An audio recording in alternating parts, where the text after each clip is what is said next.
Hello viewers, আজকে আমরা আরেকটা মজার জিনিস শিখব। ম্যাক্সিমাম সময় যেটা আমাদেরকে যে আমরা যারা ল্যাপটপ বা ডেস্কটপে কাজ করি, দেখা যায় যে আমাদের কয়েকটা ফাইল বেস কাজ করতে হয় এবং সেখানে কয়েকটা ট্যাব খুলতে হয়, বা দেখা যাচ্ছে যে একটা জায়গা থেকে আরেকটা জায়গায় আমাদেরকে মুভ করার জন্য এক ফাইল থেকে আরেক ফাইল করতে হয়। যেমন আমরা যদি বলি, এখানে যেমন আমার একটা ফাইল খোলা আছে, এখানে ইউটিউব খোলা আছে, আবার এখানে বিভিন্ন ফাইল খোলা আছে, আবার এখানে একটা এক্সেলের সফটওয়্যার খোলা আছে। তো যে ধরেন আমি এখন যে কোনো দুইটা জায়গায় বা তিনটা জায়গায় কাজ করতে চাই, তাহলে আমি কিভাবে করতে পারি?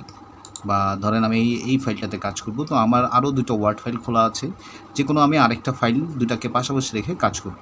তো সেই ক্ষেত্রে আমরা কীভাবে দুটো ফাইলকে বা তিনটা ফাইলকে একসাথে রেখে কাজ করব, সেটা খুব সহজ টেকনিকে দেখব এবং পাশাপাশি রেখে কীভাবে কাজ করা যায়। দেখেন, এই ফাইলটা একদম সোজা উপরের দিকে দেখবেন যে এই দিকে চার কোণা একটা ঘর আছে। এটা উইন্ডোজ 7, 10 যে কোনো জায়গায় আপনি পেয়ে যাবেন। ঠিক একইভাবে এইরকম করে চলে আসবে।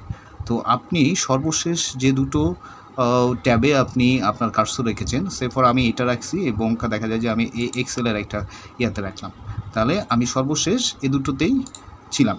তাহলে আমি যদি এই দুটো ফাইলকে সর্বশেষ ওয়ার্ড ফাইল এবং এক্সেলের ফাইলটাকে দেখতে চাই, তাহলে জাস্ট দুটোকে যদি পাশাপাশি দেখতে চাই, তাহলে এই যে দেখেন এখানে কয়েকটা ক্যাটাগরি আসছে এভাবে দুপাটে। আবার এটা হচ্ছে তিনটা মুডেও আসতে পারে, যেটা এই ঘরটা এখনও সিলেক্ট নেই, যার ফলে হচ্ছে যে এইটা আমরা যদি আরেকটা ট্যাব সিলেক্ট করি তাহলে এখানে চলে আসবে। এখানে কয়েক ভাগেও আমরা দেখতে পারি। তো আমরা যদি এই দুটোকেই দেখি যে দুটো ফাইলকে একসাথে রেখে কীভাবে দেখা যায়, জাস্ট এখানে ক্লিক করলেই দেখেন দুটো ফাইল কিন্তু আমার চলে আসলো। তো খুব সহজেই এখান থেকে আমি যদি ডাটার কোনো কাজ করি, হয়তো এখানে রেখে এই ইনফরমেশনটা চেক করতে পারি।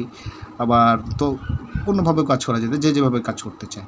এখন ধরেন আমার অন্য একটা ফাইল দরকার আছে, আমার এটা দরকার নেই। তাহলে আমি যদি এটা মুভ করে দিই, মুভ করে দিয়ে আবার ধরেন আমি এই ফাইলটা ওপেন করলাম, আবার ওই ফাইলটাও আমাকে ওপেন করতে হবে, অর্থাৎ একটা ক্লিক রেখে দিতে হবে। তাহলে দুটো ফাইলকে আমি কিন্তু পরপর টাচ করলাম। তাহলে আবার ঠিক একইভাবে যদি আমরা এইটার বা ওই ফাইলটার যে কোনো একটা ফাইলের ওখানে আমি যদি আবার এই দুটাতে যাই, তাহলে কিন্তু পাশাপাশি এই দুটো ফাইলকে আমি দেখতে পারবো। তো এইভাবেই আমরা দুইটা ভাগে ভাগ করে, তিন ভাগে, চার ভাগে, যেভাবে খুশি খুব সহজেই কিন্তু দেখতে পারবো। থ্যাংক ইউ, আজকে এ পর্যন্তই।